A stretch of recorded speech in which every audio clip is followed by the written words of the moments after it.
vaccin est un espoir. Mais oui. Et il faut redire ça et marteler ça. Parce que ça fait des semaines et des semaines que nous avons des débats politiques sur l'ensemble des plateaux, sur le vaccin. Et on commence à... Enfin, les Françaises et les Français, quand ils nous écoutent, ils se disent, bon, ben, on voit l'étalage des problèmes. Donc, non, c'est une partie des solutions.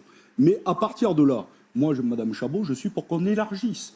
On élargisse si ça permet d'aller plus vite et de vacciner massivement l'ensemble des... C'est-à-dire qu'on a cherché des Cubains, des Chinois, des Russes. Bien sûr. Et tant mieux qu'on ait le Moderna. Mais par contre, il y a quand même des questions logistiques. Je suis désolé de le dire. On a mis l'État à l'os depuis 30 ans dans ce pays. On a, je dirais, mis à l'os le service public. On a déréglementé le service public. Et aujourd'hui, on voit que nous avons des difficultés, notamment logistiques. Et quand je dis ça, ce n'est pas que le gouvernement Macron, c'est l'ensemble des gouvernements successifs qui ont mis, par exemple, l'hôpital public à l'os, qui ont fermé des lits d'hôpitaux et qui ne nous ont pas permis, quand même, d'affronter cette crise sur les masques, sur les tests. Nous avons pris du retard. Pourquoi ? Parce que nous avons désindustrialisé le pays. Par exemple, une question. Moi, j'aurais préféré que le vaccin soit fait par un pôle public du médicament.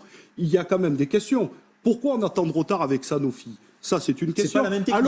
Alors c'est des centaines de millions d'euros de CIR, de CICE pendant des années et des années, et que, quand même, le médicament aujourd'hui est remboursé par la sécurité sociale. Donc, c'est une question politique, et je le dis, il faut que nous allions plus loin sur la question logistique, et moi, je m'inquiète, par exemple, que le gouvernement ne trouve pas moyen d'être efficace en matière logistique dans les services publics et qu'on fasse appel à un cabinet privé, McKinsey, pour 2 millions d'euros par mois, le même qui avait déjà... On reprendra le fil de ce débat. Le même qui a opéré depuis des années, notamment, et qui a aiguillé tous les gouvernements successifs pour mettre l'hôpital public à l'os. C'est celui qui a mis l'hôpital public à l'os qui aujourd'hui nous dit comment on va faire pour la... On reprendra ce débat.